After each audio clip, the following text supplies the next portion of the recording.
Okay, let us start with the 3 refuges and the 5 precepts. Sister Jenny.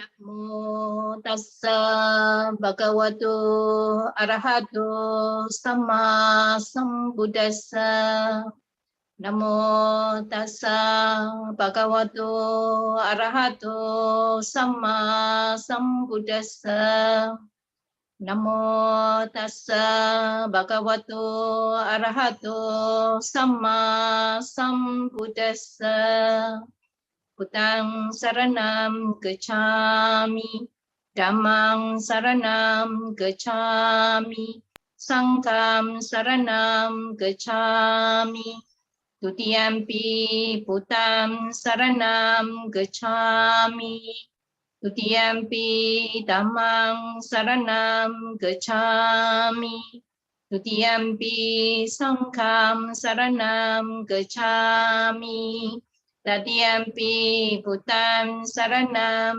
gacchami, Tatiampi dhammang saranam gacchami, Tatiampi sangham saranam gacchami. Panatipata veramani sikkhapadang samadhiyami. Adina dana veramani sikkhapadang samadhiyami. Kami sumichachara veramani sikkhapadang samadhiyami. Musawada veramani sikkhapadang samadhiyami. Surami raya macha pamadatana veramani sikkhapadang samadhiyami. Sadhu, sadhu, sadhu. Sadhu. Okay, let us sit for a while before we start for the Dhamma Talk.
Okay, let us start.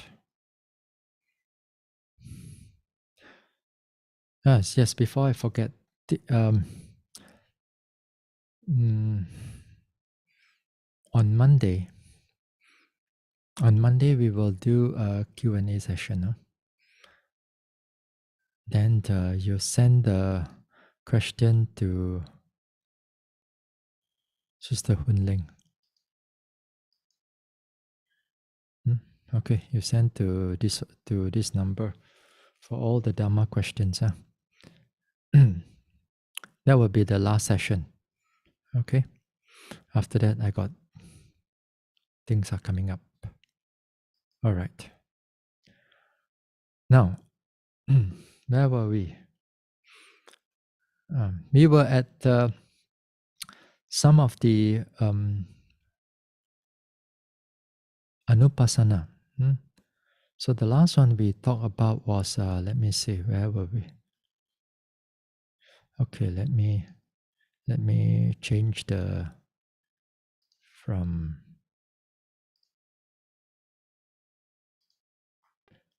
Okay.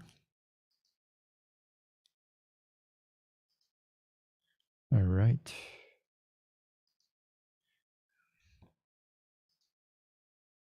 Okay, written principle insight.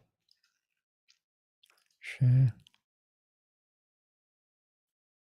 All right.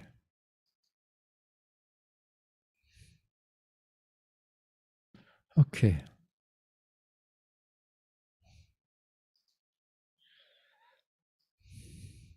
So on Monday, yes.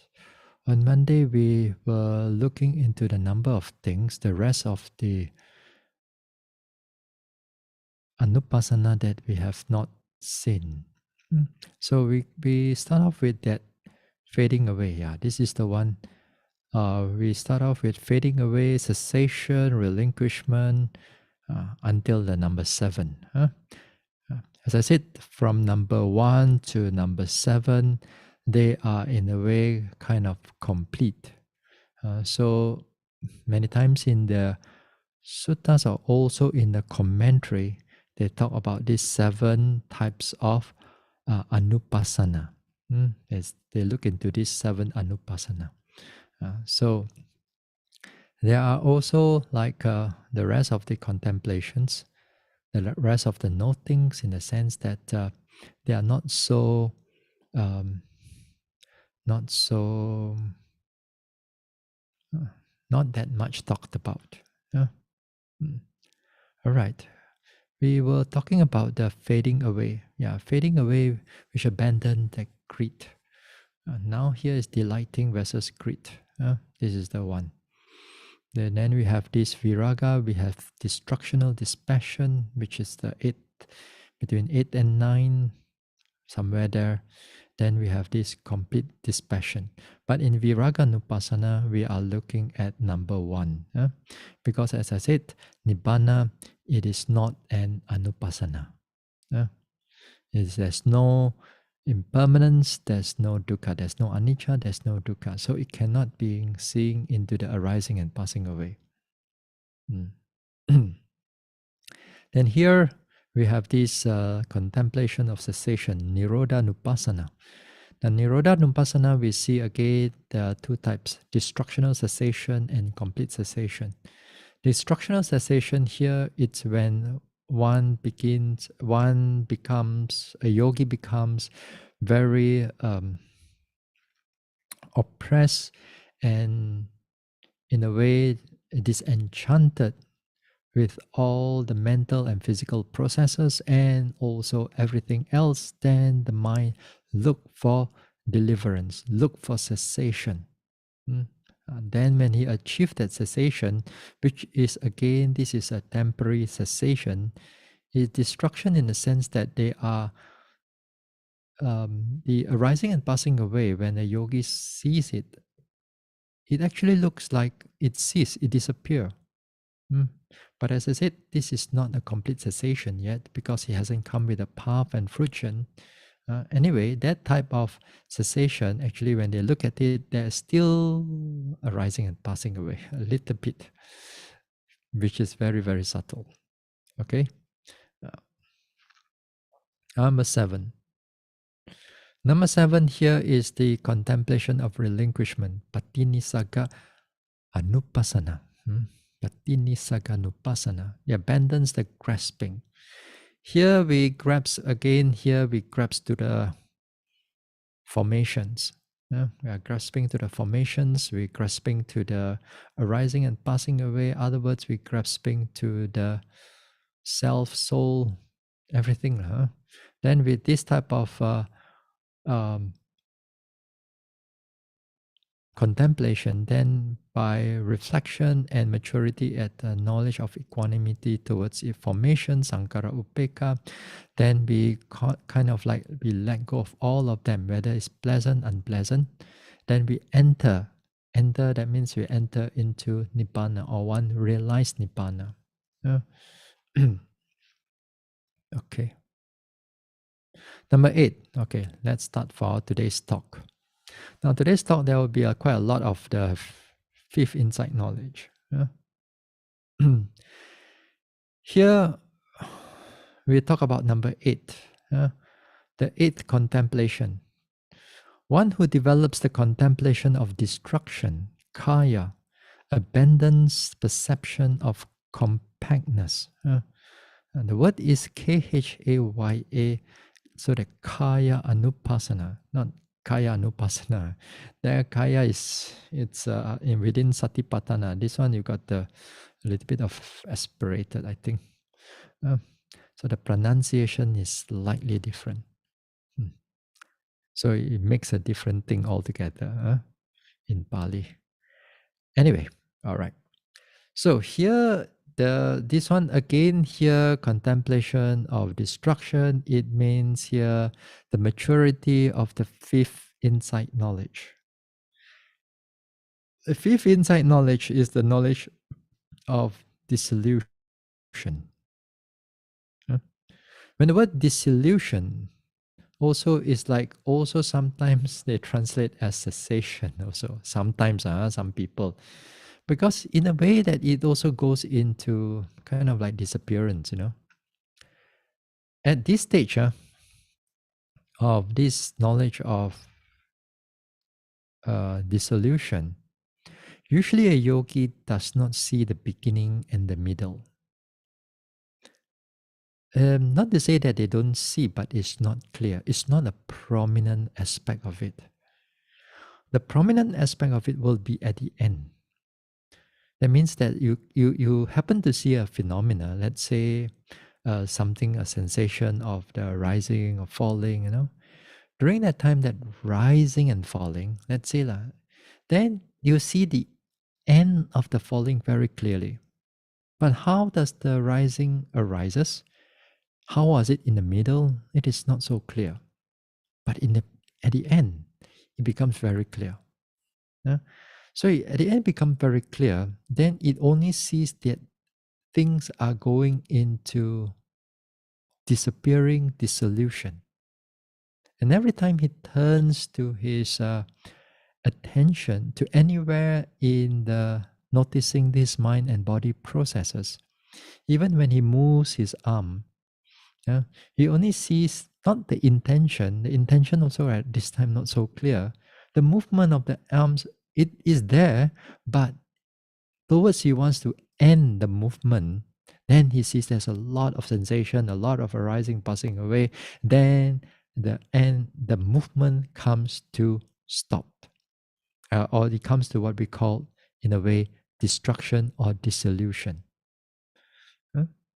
So every time he turns his mind here and there, now he noticed these things happening.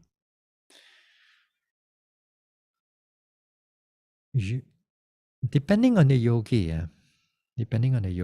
some yogi sees the body first, how it ends, but it does not see the mind, how it ends. Some yogis see how the mind ends. That means he noticed, for example, he noticed the thinking. You notice thinking, but how the thinking begin and how the thinking stay and what story he doesn't know so much. Yeah? But at the end of that thinking, he sees there's a lot of arising and passing away, and how the thinking kind of like coming to a stop. It disappear. It gone. Then another thinking arises, but this time again he couldn't able to catch the beginning of the thinking or the middle of the thinking. But again he sees how the thinking keep on disappearing, arising and passing away, and then after that it fades off. It sees clearly how it fades off, right? It disappear. So here the yogi sees either at the mind process or at the physical process. He hasn't come into both together yet. But then if the yogi becomes to keep on practicing and so on, then at this knowledge of dissolution, then both of them, of this physical and mental process, will come together. In the sense that now, then you pay attention, the mind is so able to notice that the body and the mind arises and passes away completely together. At this time again, when it happens, it sees the disappearance much more clearer than the beginning or in the middle. So it sees all this ending of the process, and both ends together and they disappear. And then after that, both arises again. Yeah. It's quite an interesting this one. Yeah. An interesting insight actually. Yeah. So so the yogi will keep on noticing this way when in the maturity of that particular insight is that when they see the both of it coming dissolution simultaneously, the mind and the bodily processes. So here when a yogi notice these things, then the yogi also notice it as a very strong and deep anicca nupassana. It's not just it's not just arising and passing away at this time, but it's the destruction, it's the disappearance. Everything he noticed, everything just sort of like going into destruction, dissolution in that sense. Some people, some yogis notice it like things are breaking up. Some people notice it like fading away. Some people notice it like, uh, going like falling off from a cliff, you notice nothing, boom, everything gone. And sometimes, even like Mahasi Sayadaw mentioned that sometimes at this knowledge, there are sometimes certain yogis are thinking that their meditation is something wrong. Because in the past, they could able to see the beginning, the middle. But then this time, it's only the end that is appearing very clearly and the beginning, middle, not so clear. So the yogi may have sometimes have doubt about why is it that this thing is happening? Why is it that happening? Then again, the teacher will be very helpful. An experienced teacher or a competent teacher will be very helpful at this time. So it helps you to clear the doubt away and then just continue, which is actually the yogi is doing right, actually. Just clear the doubt away, just keep noting, and then things become clearer. Yeah, clearer in the sense that actually after this one, things become even more haywire. Not clear.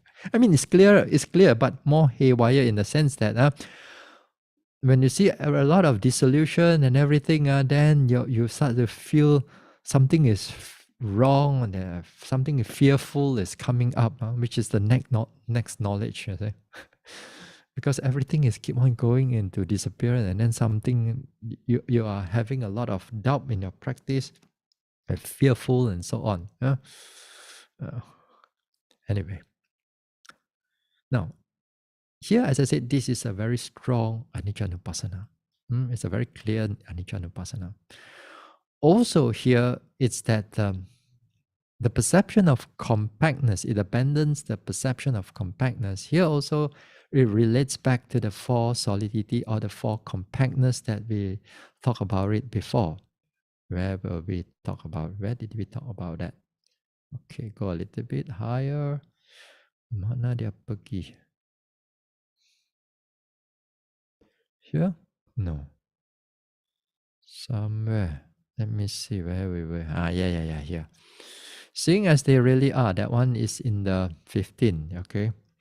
Now, misinterpretation because that we see the compactness of continuity or solidity of continuity, compactness of mass or solidity of mass, or compactness of function, compactness of object. So now here also he begin to see this, the continuity keep on breaking off, keep on going into destruction, going into dissolution. And then the next new one come in totally with a new mind, totally with a new physical process, new mental process, new physical process. After that, they go into destruction. After that, new one and new, and they see a new one, and the old one disappear, new one, old one disappear. Something. Then they see the compactness of solidity. It's like breaking up, breaking up, breaking up. That's the breaking up is much more clearer than in the beginning of the meditation practice. When in the meditation practice, when we begin, as I said a number of times, when you do the walking meditation, then we see the leg is, the movement is not just one, but there are several different stages of movement, one after another, one after another. Yeah, so that is a little bit of breaking up. But this one, the breaking up of the continuity is so much more deeper, and therefore it sees the anicca. Yeah? Okay, we go down. Yeah. Okay. So here we see that we're breaking up all the perception of compactness. So this one, again here, as I said, this is connected to anicca nupassana. It's an extension, it's the another mode of anicca nupassana. So just to remind you out again, this 18 principles of insight, they are overlapping each other. They are not just like one insight, there's one perception or one anicca or one dukkha. No, it's a multiple ways of looking at anicca, multiple ways of looking at anatta, multiple ways of looking at dukkha. And then therefore with the multiple ways, they give different names towards it. As the text, they got 2,500 years of knowledge, to give all these things. Okay, number 9. Again, number 9 is the same as number 5, but it's a slightly different way of looking at things. Yeah? Contemplation of destruction and contemplation of fall, Vayanupassana and Kayanupassana, they are, in a way, they are same knowledge over here. Again, here, this is dissolution by mental and bodily processes, but this time is by inferential vipassana. Okay, inferential vipassana. Now, inferential vipassana, there are two types of vipassana. Okay, now let you all see this one. Now, when it comes to vipassana insights, when we are doing vipassana insights, we are taught to note an object. You note, yeah. Chaki, note apple, note a man, note next day you note again, You note the whole day, everything, you wake up, you note, you eat, you note. That is where we want to train you in the empirical insight. In the beginning, we use the words to help you, to direct you. For your mind is not able to have those concentration very clearly. So we need that labeling to help us for the mind to be directed onto the object. Uh, when you're beginning of the training of this vipassana, the labeling process is very helpful. It directs the mind there. And this directing the mind towards the object, we don't do it throughout our samsara. So our mind is not familiar of how to do this type of meditation. In all samsara, we have not done all the. If we have done this vipassana matured enough, you could have been enlightened in the past, But no. So we need that labeling in the beginning part, So in order for the mind to be directed to the object. So when the mind can able to direct on the object again and again and again and again, then you begin to see how the object begin to change, how the object arises, it comes, how the rising, how the falling, how the in-breath, how the out-breath, whether the in-breath goes slower, out-breath go faster, whether it's warm in-breath, cold out-breath, whether the in-breath, out-breath go in the straight line, go in the sideways. What happened to the in-breath, out-breath? What happened to the whole rising and falling? Is the rising, falling going round? Is it going straight? And so on. Yeah? So when you learn how to pay attention in this way, this is what we call the empirical direct or empirical knowledge. Yeah? Direct and personalized knowledge. You directly see it. You directly see it. Although in the beginning part we use the labeling just to so that your mind can stay there, but later part when you begin to more mature, the labeling process we also drop it away. Only bear attention on noting the object. Bear attention, clear attention, the mind able to see whatever that's arising, passing away, changing, and so on. That time the mind not able to run away, able to see it. The thinking mind, the disturbing mind, all this become very, very minimal. Sleepiness become very little or none at all. So the whole mind can able to note the objects very clearly. The time you sit down, you adjust everything, the object is already waiting for you. All you need to do is bring the attention there, then everything will change to let you see. So all these things, all this while we are doing this way, it's called empirical insight, empirical knowledge, direct experience. Not by thinking, not by pondering, all right? Not by thinking, not by pondering, not just think by the suttas or the Dhamma or ponder upon anicca and so on. No, that is not empirical knowledge. What we learn here right now is not empirical knowledge. It's not direct knowledge.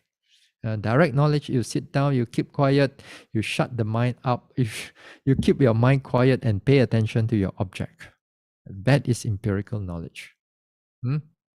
Make it very clear to all of you. Because there are two extremes of the yogi. First extreme of the yogi is that they don't want to use labeling. Even they are beginner of the practitioner. They don't want to use labeling. They thought that labeling is all concept. All concept. So sometimes they learn about too much Abhidhamma, I cannot have concept. No. They don't want to have concept. They just want to have straight away, they want to go direct experience. And this type of yogi, their progress is going to be very slow. Very slow. Because the mind is not trained to note. So they got nothing to hold them on to. So there's one. Again, is that the other extreme of the yogi is that they don't want to pay attention to the direct object. They don't want to pay attention. They want to think of something else. They want to think of something else, thinking about the things that they read and so on. because that one is more interesting to them. More interesting to them. And, just noting the pain. What is there to see in the pain? After all, if many of us may think that what is there to see in the pain? Pain is just pain. What is there some more? Huh? So sometimes even like empirical knowledge is that they are very selective of what they want to see. Sometimes like mind and bodily processes. Oh, I don't want to see the body. I don't want to see the body. I want to see the mind process only. I want to see the mental process only. And then we want to see the mental process. Because the mental process only can give rise to enlightenment. So what for the body? Not necessarily the body. Put it all aside the body. That also is another problem. And then another yogi, another extreme is that I want to see the body only and the mind not need to see yet. Mind not need to see. I'm Mahasi method, my Mahasi method. Only see rising and falling only, nothing else. Only rising, falling can give me enlightenment, nothing else. That also is another problem. That also is another problem. Although, as I said, finally we have to see all this empirical insight in many ways. In many ways that is going to show you. And then, what else? Yes, something like that. Okay, all right. Now,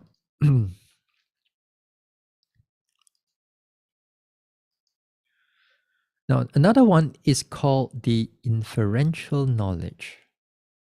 This is anumana. After gaining empirical knowledge, one expands it conceptually to the level, accordance to the level of the empirical knowledge.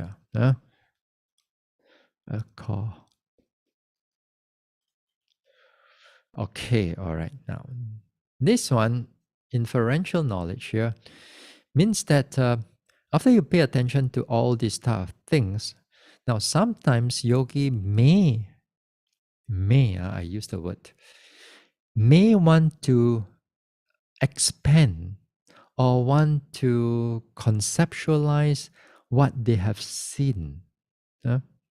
What they have seen. And then when they conceptualize it, that means it's going into the inferential knowledge. But you have to be careful at this number 2. Just don't overdo. But anyway, we're going to talk about it now.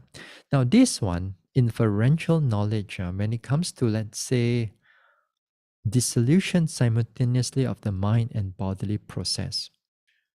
What happens when the yogi gains the direct knowledge, personal knowledge, seeing this arising and passing away and going into breaking up, dissolution, and so on, Now, during that time, because he sees it not one time, he sees it many times this way, then after some time, the mind may extrapolate, the mind may be expanded to the past, to the future also, that in the past also, that this mind and bodily processes keep on going into dissolution, keep on going into disappearance. It never stops. And then after that, it goes in the future, that will keep on going if we are still in samsara.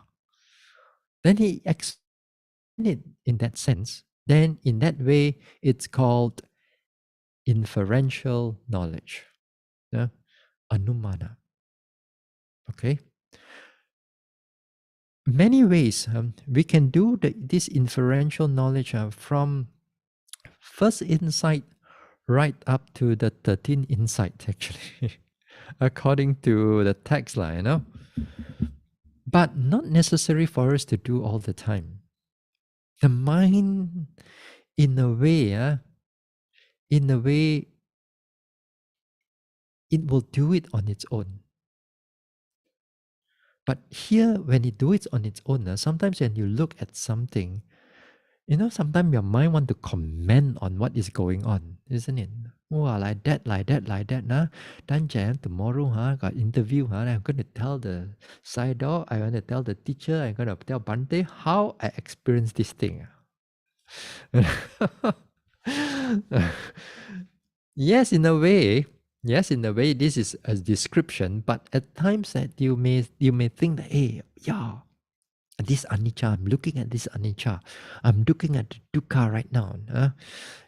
Well, sometimes we go through all those things, not that we don't need to go through all those things. So those things are in a way called inferential knowledge.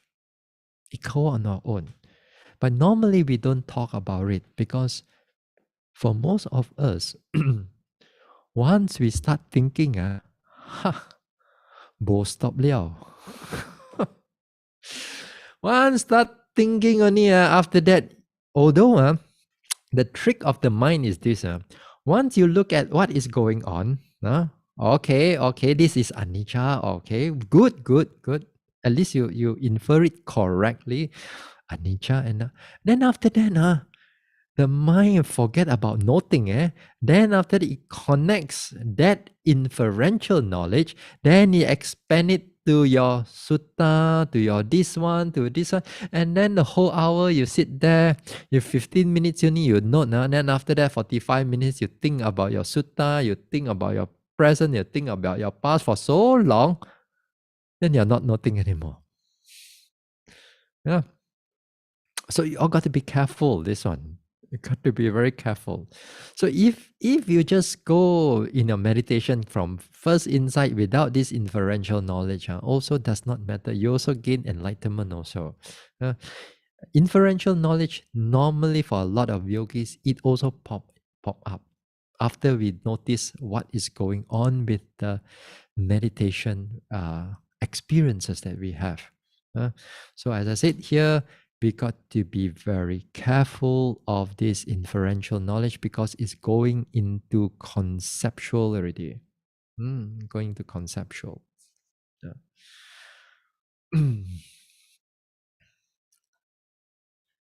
Now, uh, sometimes some yogis, the conceptual idea is stronger. Sometimes some yogis not so strong. They don't conceptualize these things so much. They already seen. They just keep on passing through already. So they don't think about it too much. One of the area that they want to think of, especially for those who are, just go and meditate. That I'm talking about those yogis want to like pia sen one, the enlightenment or nothing one, pia ka si one, that type of yogi. That type of yogi, one of the problem with this inferential knowledge and connected to this type of yogi is where they want to judge their own practice according to the insight knowledge or the 16 insight knowledge. No, they not a little bit. Take up the book, see where am I right now? Is it here? Or is it there? Or is it at the Sankaropeka now? Or is it at the knowledge of this and that? For a lot of us, we do that. And then after that, we overthink the whole thing.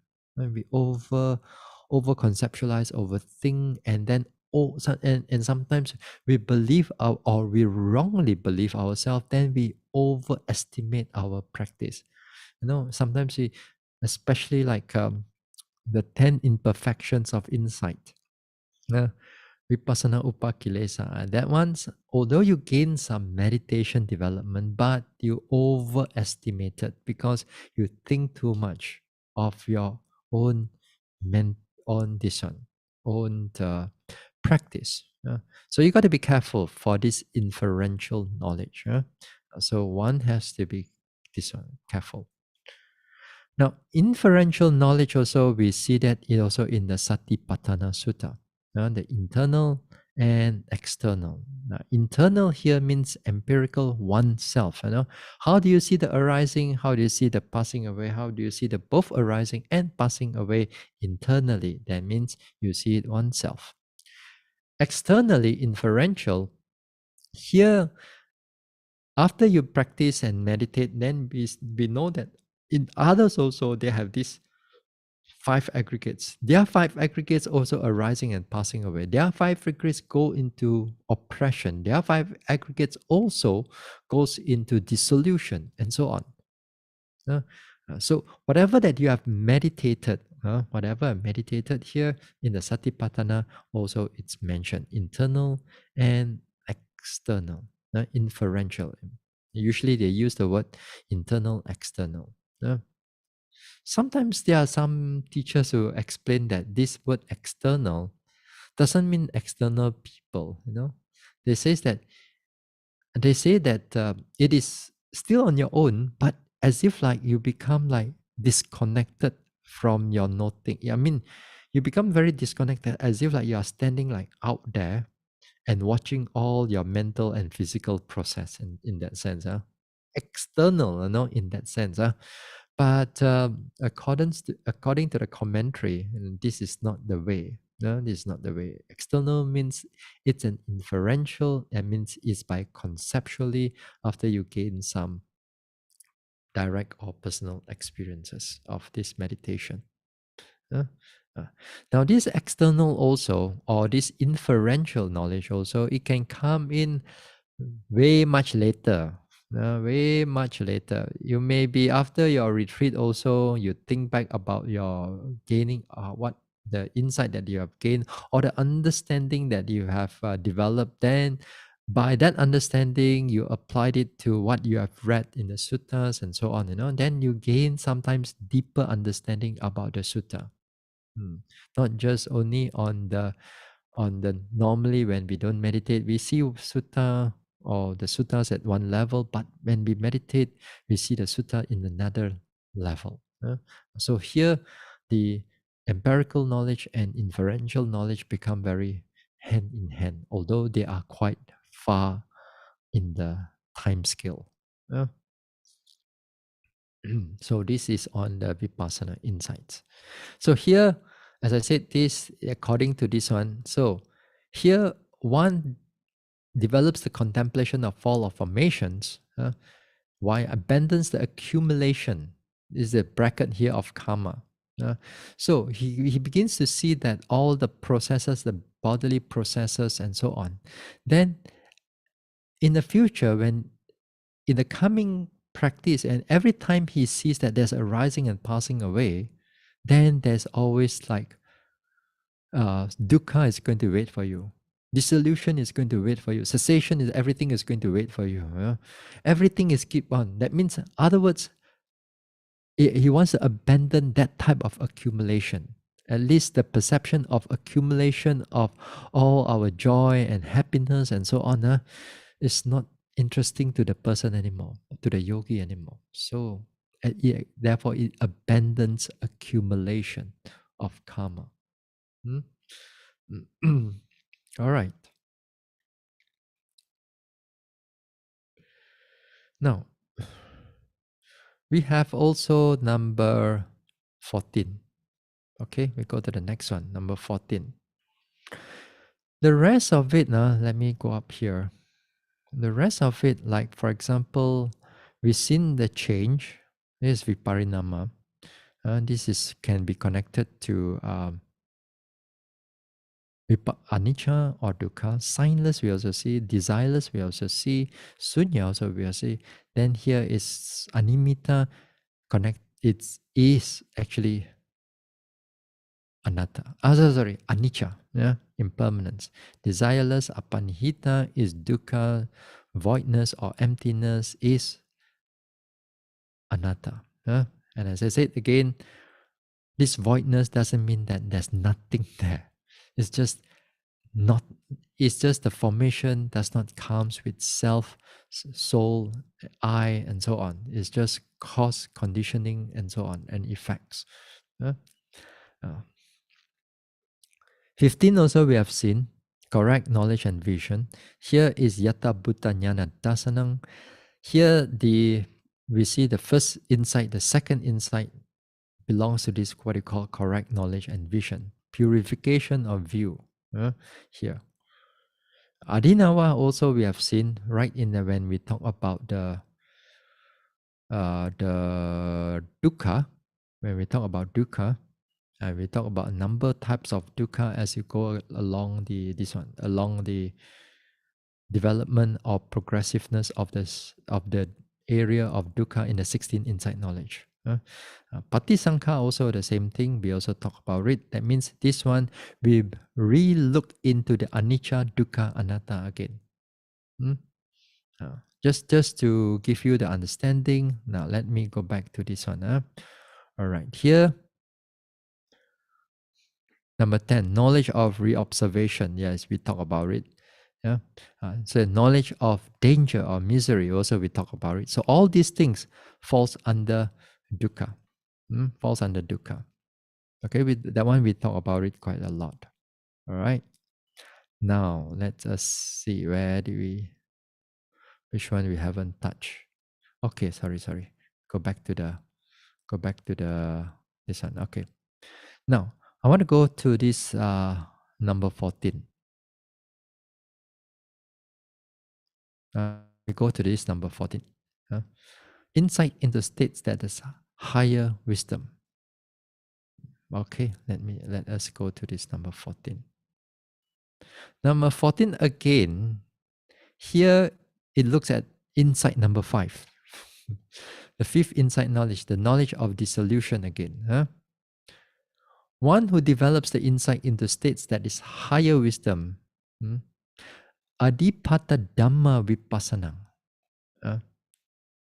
abandons misinterpreting or insistence due to grasping at a core. As grasping at a core. Now, here again is the matured insight knowledge of the fifth insight knowledge. Now, the fifth insight knowledge here, in the earlier part, we talk about anicca-nupassana. You look at it at anicca-nupassana, dissolution simultaneously of the mind and bodily processes. That means you look at the both process of the mind and the bodily processes disappearing together or dissolution, going into dissolution. They are together simultaneously. So this is at the matured insight, very strong insight already right now. But at this time, instead of looking at it as anicca, now the perception of anatta becomes clear to the yogi. Right? Even that particular insight, that anatta becomes clear to the yogi. Usually this is not so prominent. It's the anicca that is the destruction, it become more prominent. Here when you look at it as perception of emptiness, because that every time that it goes into disappearance, every time it goes into disappearance, goes into dissolution, every time it all fading away and disappearing, then there is no I there is no I to hold on to, or I that is controlling it. There's no a self, a controller that is doing all those things. Everything is going on its own. Everything is going on its own. You turn your head, it happens. You move your arms, it happens. Everything that you do, it happens in that way. So during that time, the perception of non-self also becomes strong. So that's why it called insight into a higher state of higher wisdom, because it sees non-self a little bit. Therefore, when he sees non-self, he doesn't see there's a core. Everything is going on their own. Or everything is disappearing on their own. Nothing at the core there. There's no core at all. Now here, grasping at the core,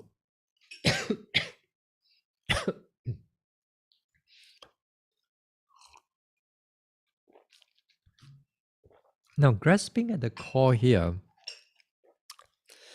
sometimes even meditators have a misinterpretation, especially in the beginning of the meditation practices, the meditation practice. Like, for example, take, for example, the pain that you are noting. Now, some of us, not the pain, not the pain, no. Sometimes we are taught that there must be a core that is giving rise to all the pain. So sometimes a certain instructor or certain teachers, they ask the yogi, hey, pain, you watch the pain? Correct. But you must go and look at the core. Where is the core that gives rise to all the pain? Uh, as if like every pain that is going to come up, there must be a core. So the concept of something is there is still entrenched in those, being entrenched in the yogi. And sometimes the yogi feel comfortable about looking for that core, and it's not right to do that. Because sometimes or actually a lot of times, the pain, there's no like something that emanating out towards the whole leg or towards the whole body. No, it's just pain in a different area and it's widespread, perhaps. There's no core. Or sometimes it is a very pointed pain. Yes, it's a very pointed pain. And then you could feel the surrounding it is a little bit less painful, but there's a pain, there's a very strong pain like right in the center there. So sometimes with that, sometimes we they thought that every pain there must be something that is coming out from it. That must be the core. So not necessarily all the time it's like that. Sometimes once in a while it can come in like that, but not all the time like that. So just don't think of it like whenever we do vipassana meditation, there must be something deeper inside there. When your mind is not ready to see anything deeper, your mind is not ready yet. Nibbana exists right now in a way that you just cannot see it. Why? Because your mind is not ready yet. Why? The insight is not ready, everything is not ready. Yeah. So when you are ready, when the mind is ready, you can able to notice all these things. It's just like compared to you have a one candle light. How much candlelight one candlelight can see? How far you can see? Cannot. Then if you have let's say 1,000 or million candle lights, how much you can see? You can see a lot. So to our wisdom also the same thing. Yeah. Our wisdom also the same thing.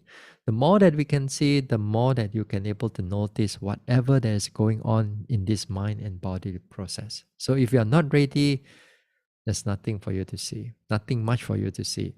Therefore, and just like when we have all this delusion, when we are do not practice, do not meditate, or lacking of practice, or not enough practice, always we think that there must be a self, a core, something there, something controlling, something this one.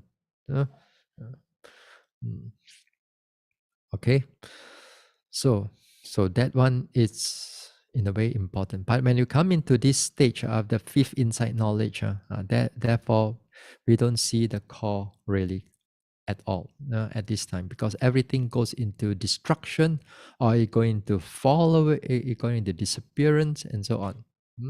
So the perception of emptiness or void or non-self becomes clear to the yogi. So that is called insight into the states that is higher wisdom. Actually, there's no anupassana here.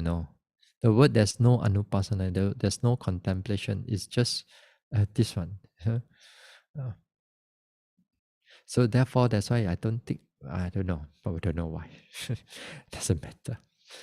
All right, we turn to the last of the 18 principle of insight, number 18. Yeah. One who develops the contemplation of turning away, vivata, abandons misinterpreting or insistence due to bondage.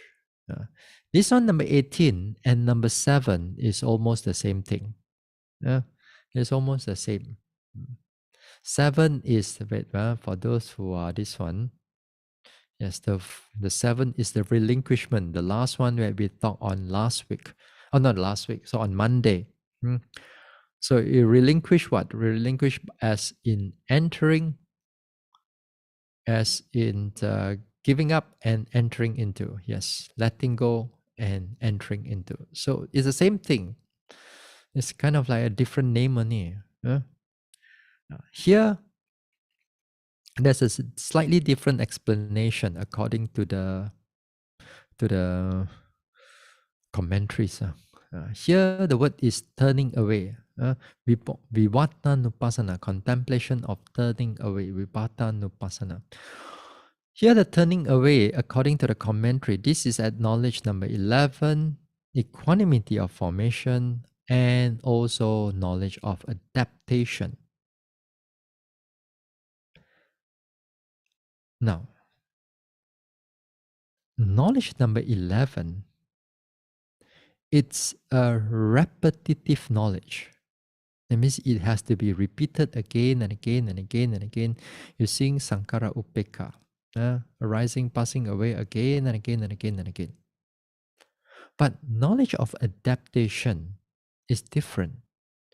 Knowledge of adaptation is just only a single consciousness and is already passed through to the next consciousness, which is the 13th insight knowledge, change of lineage. And then after that, the 14th insight will be the path consciousness. The 15th is the friction consciousness, or path and friction.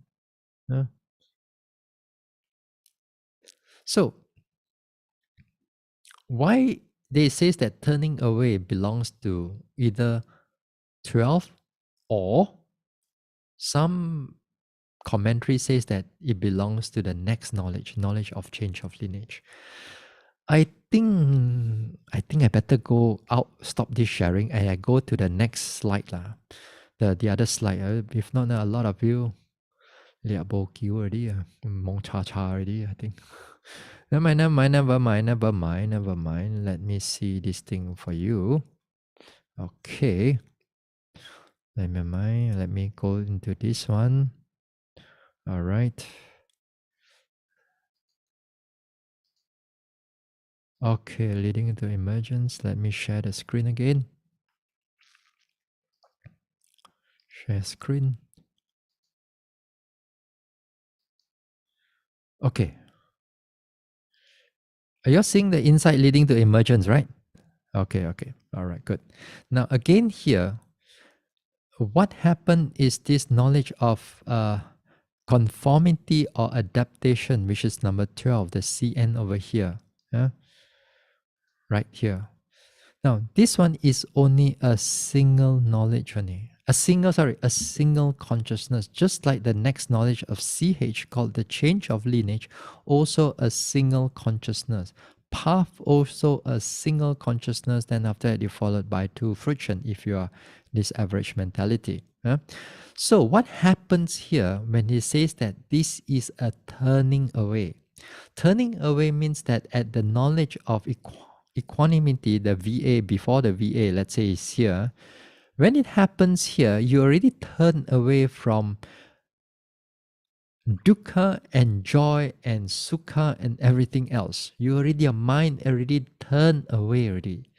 Because at that time, the knowledge of equanimity of formations, it does not look into all this anything anymore.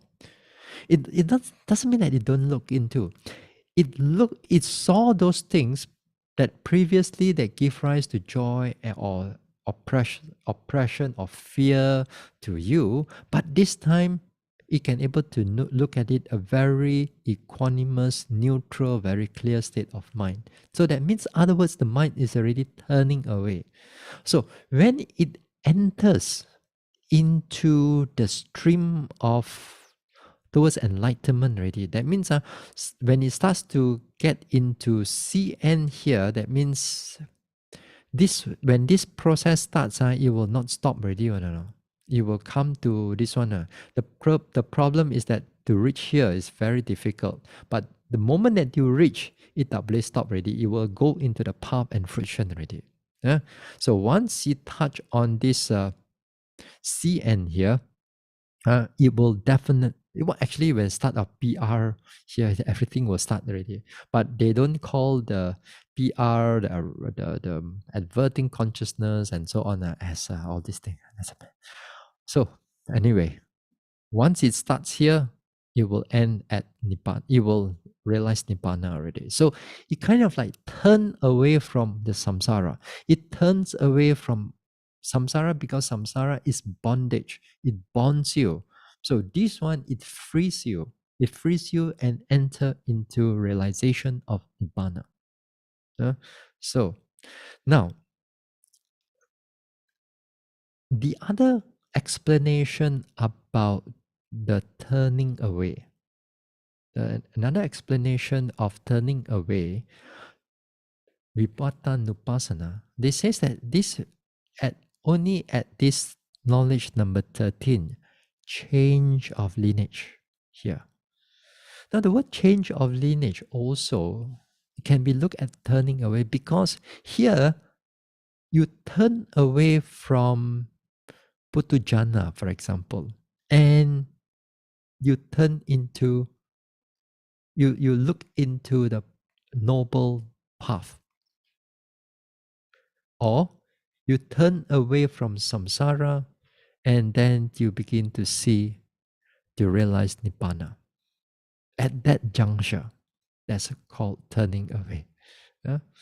So at that single consciousness, knowledge of change of lineage, that is where they call it, because you change from a Puthujjana into enlightenment, into the first Sotapanna, or next time from a Sotapanna, you change your lineage into a Sakadagami, and so on until Arahant. So change of lineage happens once. Path consciousness happens once.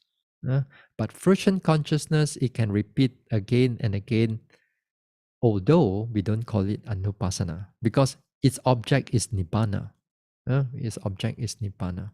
Because nibbana, we don't see the arising and passing away. So sometimes that's how they interpret the whole thing. But we don't have to go through the technicality of all those things. Now I say this, tomorrow you forget. When I say this one, the first topic, first part, second part, part one, part two, all everything forget. Not only you forget, I also forget. I thought these talks is I thought of giving 3 talks only, you know. I thought of giving 3 talks only, and introduction only I thought sekali compact everything and then let your makan already. But it keep on expanding, you know.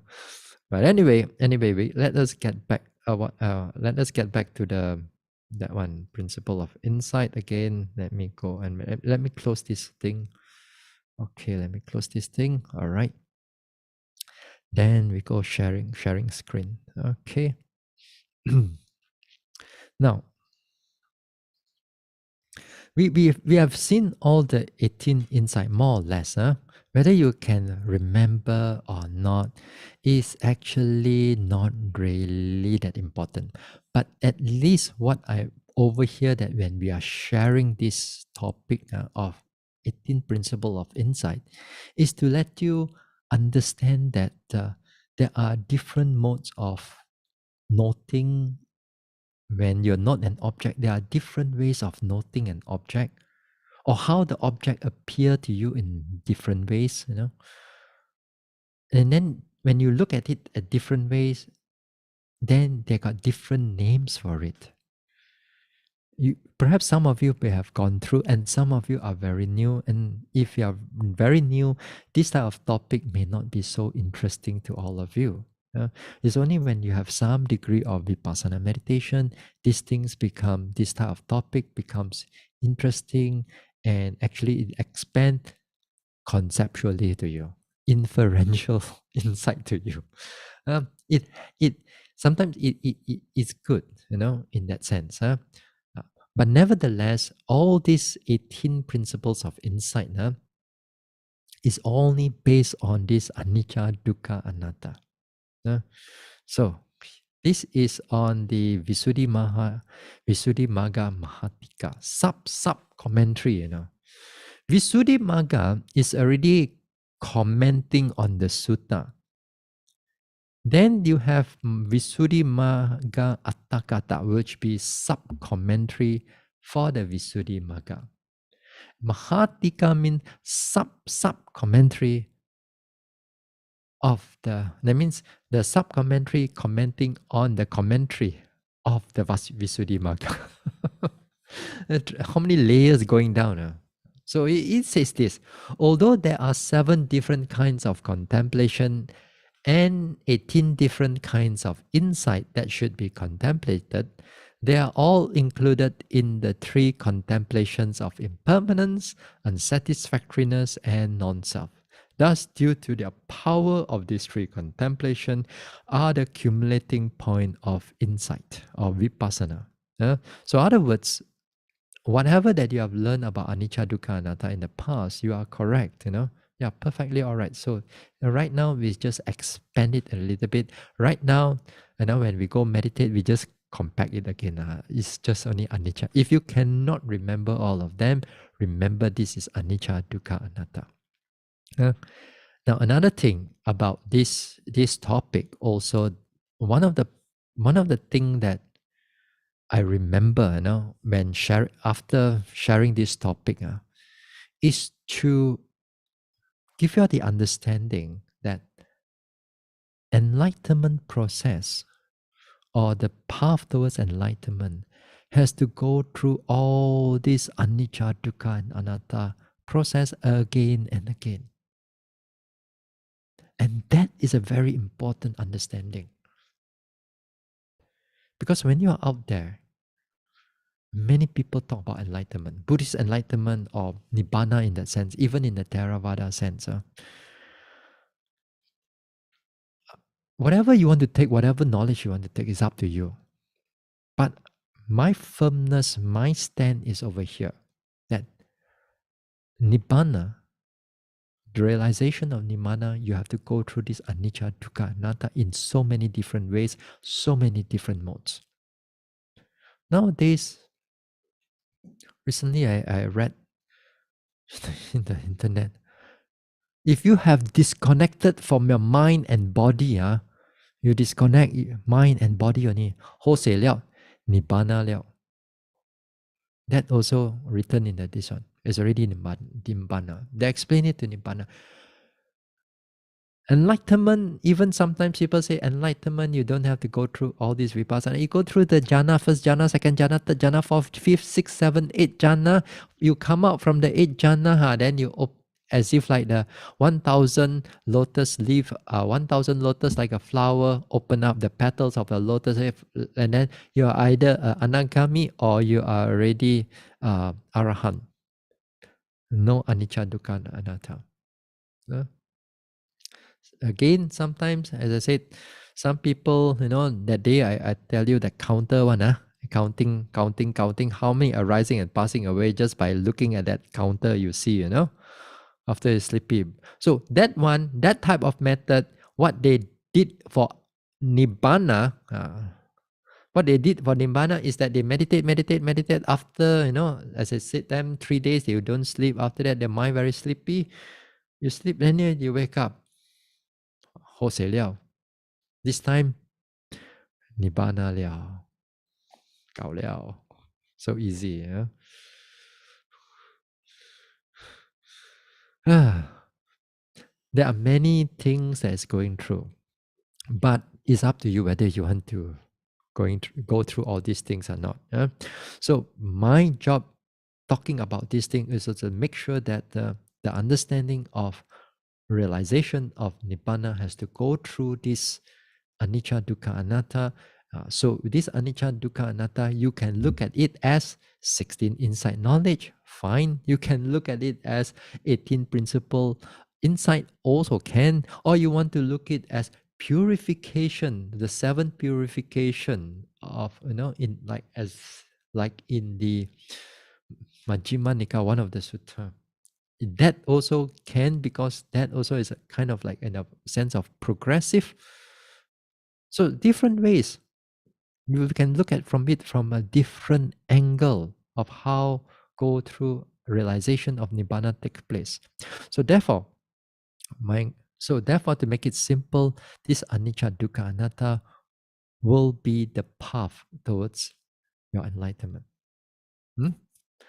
So let us go back to the screen again. Screenshot again. So this is the last thing that before we go. Now, what are the sources over here that you can able to look for more things that if you want to read? You can look at Visuddhimagga, path of purification, but that is not much to read. Patisambhida Magga, path of discrimination. If you can able to find the book, well and good, but not much of this one. Third one, Manual of Insight. The Manual of Insight. Here, the Manual of Insight, this is from Mahasi Sayadaw, but this one you have to buy Wisdom publication. And it's very good because it talks about the Manual of Insight or Manual of Vipassana. It takes a lot of things. He even talk about this 18 principle of insight. When I start this talk on this 18 principle of insight, I didn't know that there was 18 principle of insight in the Manual of Insight. After about second talk only, then only I open it. Make my job simpler. Make my job simpler. But nevertheless, whatever that I've shared to you, some is of course text, some is experiential from myself or experience from the yogis, So it only when you have these personal experiences, then only you see the different contemplation in a different light. There's another one called 7 Contemplations of Insight. Then this is from Sri Jnana Rama Mahatera, but of course they also passed away already. It's quite a good book actually. So both 3 and 4 is a good for you to read. So here we end on this 18 principle of insight. Okay, but we are not finished yet for tonight. I need you to give me for 10 minutes or 15 minutes something may be interested to some of you, may not be so interesting to some of you. It all depends. It all depends. So hold on, I need to share again. I need to clear this thing. And where is my... Okay, hold on. Let me exit this. Save, and then I close. All right, close this thing.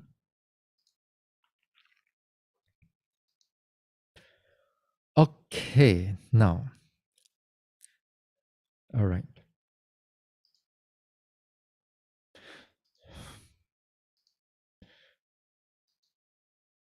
Beginning of a retreat already right now.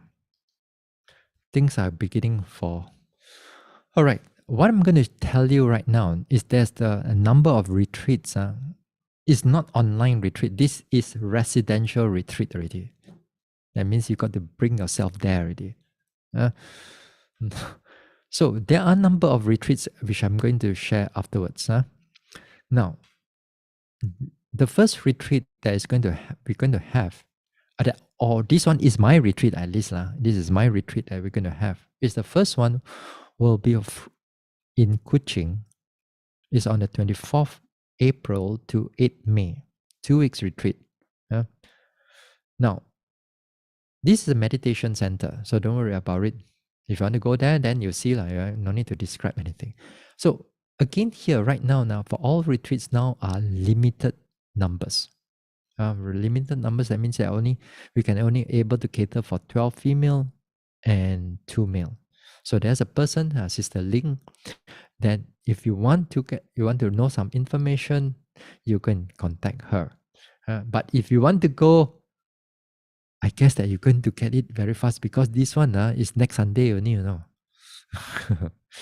Uh, this is next Sunday only. Next Sunday, still they have 2 places for male, 2 places for female. If you don't want to come, well, it's perfectly all right. It make my life easier. It's perfectly okay. Yeah. So we still got 2 more male, 2 more female. Yeah? Sometimes in the retreat, if you this one, they in the middle, they kind of like they pull out. Yeah? So this is one retreat. So if you want to go, you take note of this. Then the next one is not a retreat. Next one is from Buddhist Wisdom Center, but there's an online Zoom talk. We're gonna have an online talk on the Vesak Eve, 14 May. 15 is the Vesak. So 14, we have this one. Now the time is to be confirmed because we still need to do some arrangement here and then. Not only talk, only, you know, Vesak Eve, sometimes they got candlelight lah, they got chanting a little bit here and there lah, you know, things like that. So time to be confirmed. So if you want to know anything, you ask Brother Lily Kim. So the mobile number is there. So we're going to use the same Peace House ID and password for this type of Zoom meeting. And also, of course, we're going to live it through Facebook and also to YouTube if everything is going well. Yeah? So we're going to have an online talk on this stuff. So I'll be talking also. I have no idea what I'm going to talk yet. Yeah? So don't ask me about the topic. Now I'm just thinking of how to gautim this one first, the first retreat first. Because after 2 years, I also karat. The yogi is also very rusty also already. Karat everywhere. So this one. Now, I feel like just give talk on the online is so much more easier rather than go and give talk in the retreat center. Yeah. But nevertheless, but the next one, you may be interested also. Next one. All right. Next one will be in Bodhiyarama. KKB. This will be the first retreat. And we're going to open up this retreat. We have been closed for the past 2.5 years, or 2 years more actually. So we're going to have a 2 weeks retreat here, 16 May to 31st May. Venue, of course, the Bodhiyarama in KKB. Now here again, the approximately 20 or 6 male. It all depends. Sometimes it can be 18 female or 8 male, or it can be more female, less male. It's all depending. And right now it's also depending because there's a number of reasons. Afterwards, we'll talk about it. So you see, previously we can take up to 40 over yogis. But of course, we are still in the pandemic or endemic. This one, we need to, all retreats, we need to limit our numbers. Okay, so either you contact with this mobile number. This mobile number, either sometimes with Sister Kimlen, sometimes with Sister Elsie. This is the Selangor Vipassana registration number. But registration does not start until 21st April. They put there 8 p.m. Okay, so this is all up to y'all to this one if you want to go. The next one is connected to this retreat will be Sayadaw Asabachara. This is not my retreat, but because I put it over here, for the reason is that there is a continuation of retreat for 1 month already. 2 weeks and 2 weeks. So there's only on the first, there's the teacher comes in or then starts on the second. So there will be, in a way, there are 4 weeks of retreat in Selangor Vipassana. So this time, we're going to iron out a number of things. This is going to be a first retreat, so you got to bear up with a little bit of dukkha physically. Now, during this time, Selangor Vipassana, the Bodhiyarama right now, is going through a renovation. There's quite a major renovation in the dining hall and the office upstairs. Uh, so during this time, they hope to finish lah. They hope to finish, but looking at it, I don't think it will able to finish. Huh? So where you all going to eat now like that? So most probably, if we cannot use the dining hall, we may use the ladies' old dorm there. You know, there's a small hall. We may able to eat there, and of course, we see all these stuff things. So, so just to remind you that the dining hall may not be able to be used at that time. All right. So this is for Selangor Vipassana. So the next retreat that I have, the next retreat, this one is already full. Sorry. This one is Nalanda Buddhist Society. Now, this Nalanda Buddhist Society, this is only 5 days retreat. This is only 5 days. Huh? Now, this is 5 days. This is a beginner's retreat. This is also at KKB Kuala Kubu Baru, but this is Wisdom Park, maybe 10 minutes by driving from Bodhiyarama. A nice place. But here we are going for maximum 40 yogis. I forgot how many male, how many females, but it's already all full. Right? And this one is for Nalanda members only. Their members is a lot. So they requested. So anyway, this is a beginner's retreat. This is totally like for 95% of them or 90% of them, they have not touched any retreat before. They're going to start like how to walk, how to sit, how to label, and all that thing from kindergarten level up.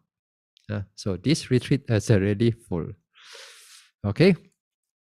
All right. So y'all don't have to look at that. That one is under society. The next retreat. The next retreat will be in Peace, not Peace House. This retreat will be at Santarama Buddhist Hermitage. Now, this one will be from the 18th June to 3rd July.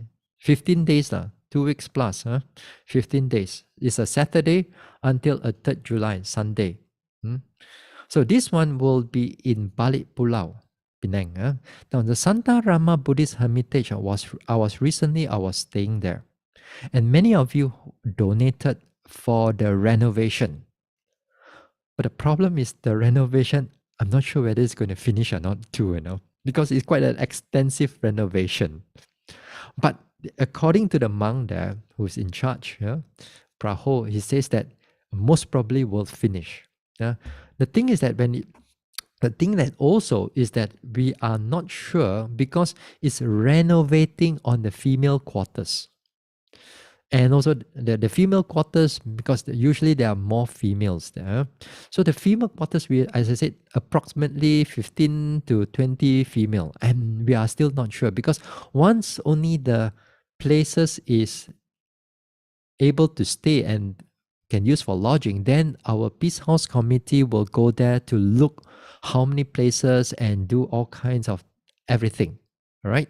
Now, that one, because of the renovation, is going through. So you can contact Sister May Ong. Sister May Ong is our treasurer. Sister Hunding, who do all this in this Zoom right now, this Zoom online, she is the secretary. So just in case you cannot get May Ong, you get Sister Hunling also. Okay, but it's better to get May Ong for your this one. For talks and all that, you can ask Sister Hunling. So as I said, this one is ongoing renovation. So that will be until 3rd of July already. So Wasa. Wasa I have no idea yet. Okay. Here, Wasa, I may be in overseas, but we are still, with the organizers there, they are still, going through all the organizing things, see whether everything can go through or not. So Wasa, I cannot promise you anything yet. If overseas cannot go through, maybe I'll just stay back in Malaysia, then we'll see what we can do. Anyway, we will inform you all also. Later part. Later part. Now, these are my requirements. Now, if you want to come for your retreat, I preferably you have a booster shot, because here we have a lot of elderly people, yeah. So it also protect a lot of people. So it's better to have your booster shot. This is my requirement. At least you must have booster shot.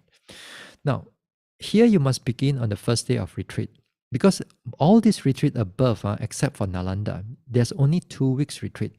There's no arriving on other days. You have to come on the first day. You come on the second day, we are sorry already. Yeah, the first day itself you have to arrive, because during that time we need to do all kinds of testing arrangements here and there.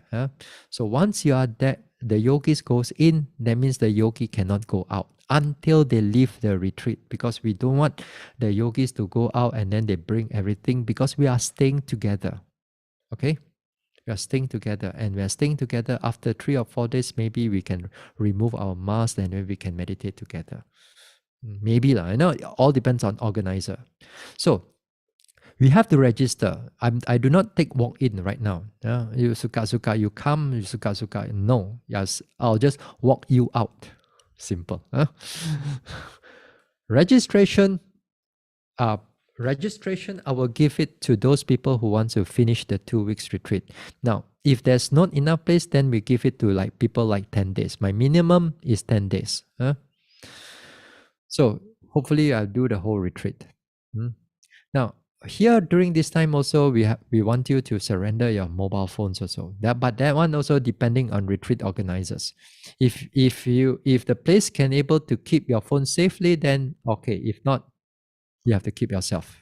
Now again, here the attire, I also need to explain. Some of us do not know how to come for a retreat. They come in all kinds of clothing. So usually we have a plain white, a blouse or a t-shirt with proper sleeve, things like this. Bottom, again, we have plain white or single dark color, either pants or skirt, and at least below, cover below knee. And usually for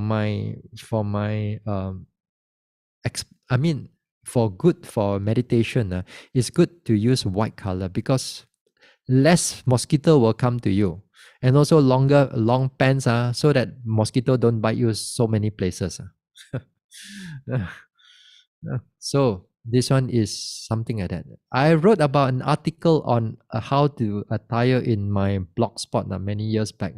Still, if you want to see, you can go ahead and have a look. Now, online retreat requirements will be up to the retreat organizers, but this is what they are going to do. You can have an RTK antigen test. When and how many times, that all depends. Of course, mask, depending how long we're going to go there. Of course, the social distancing we still have to follow. Ventilation, we still need. This is important because we are sitting close together, but because of we are not talking, which is very good. Only the teacher talk, then the rest of the yogi meditate. So if with that, the chances are quite low, very low actually. With the proper ventilation, they're very low. So again, we have to go through the government SOP regulation according to that time, according to that particular time. So number 6 is the number of COVID cases. Now, here in Malaysia and also perhaps in Indonesia, we expect that after the Raya, the cases is going to shoot up again. Right now in Penang, as I know, in Penang there are 300 plus per day. Still people kena here and there. But if the COVID cases go higher, then we may cancel it the last minute, everything. Okay, this is just to remind you that everything, we may still cancel the retreat the last minute if situation is not good. Okay, so now this one, you're going to be a problem if those yogis are flying from even in outstation or flying from overseas. If sometimes you may need to burn the ticket if we cancel the retreat. So you got to prepare for it. Then you got to prepare, or maybe you have the type of ticket that you can able to change or whatsoever, or or I don't know. So for those who are flying outstation or overseas, this thing may happen. All right. This time retreat cancel, and then last time when 2 years ago yogis was stuck in the Kota Tinggi with me, and then when they want to fly back, this one cannot fly, that time cannot fly, buy the ticket cannot. Wow, very leceh, very mafan that time. So this one, as I said, retreat can cancel at the last minute depending on the cases of this one. The online Zoom Dhamma Talk during a residential retreat, that means doing a residential retreat, then this one also depending on whether the 4G coverage. And usually the retreats are outskirts of town. And outskirts of town, the 4G is very bad. Except maybe one place only, Except maybe one place only. That one also I have to look and see. But if yes, let's say if there is a talk, I will announce it in the Facebook Facebook page. Yeah? So these are some of the things that what we are going through next week onwards, that the retreat is going to start until more or less until June. More or less until June. So you are interested, you can look into it. Yeah? So here we got Peace House, then we got Nalanda, and then the Selangor Vipassana, and then we have this Buddhist Wisdom Center, and then next week we'll start with the Bodhi Vipassana group. Yeah? Okay, so this is on the announcement on the retreat. All right. So hopefully all this retreat now will turn into different types of anicca or dukkha or anattanupassana. Or bye. That not only that, y'all can gain enlightenment. Bye. Okay, now some of you may not able to go for the retreat, right? Perhaps, but if you, let's say, if you want to contribute by say financially, towards the retreat, and then it may be you may talk to the organizers for it. You want to contribute financially to help them for their all this retreat, whatever requirement is good. Who knows? Maybe they meditate, maybe they gain enlightenment there. Oh, your merits will be wholesale already. Sui bei liao that time. All right, it's quite late. It's already almost 10 to. Yes, then just to remind you all, the Q&A session is on Monday. So send your questions to Sister Hun Ling. Okay. Okay, Sister Jenny, where are you? Yes. Wait, I need to spotlight you. Where are you? Oh, okay, at spotlight. All right. Idang me bawanang Bawanang nibbanasa Nippanasa pachayo Pachayo hotu. Hotu. May my mental cultivation May my mental cultivation be a condition be a condition for the realization for the realization of nibbana. of Nibbana. Imang no Imano punya bagang Punya Bagang sabba satanang Sabha Satanan dema. Dema.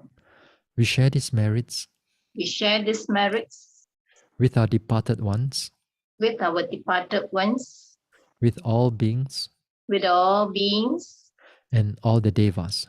and all the devas. Sabbe satta Sape Sata sukhi hontu Sukhi Hontu anumodantu. Anumodantu. May all beings May all beings be happy. be happy. May they rejoice May they rejoice in these merits. in this merits. Sadhu, sadhu. Sadhu, sadhu, sadhu.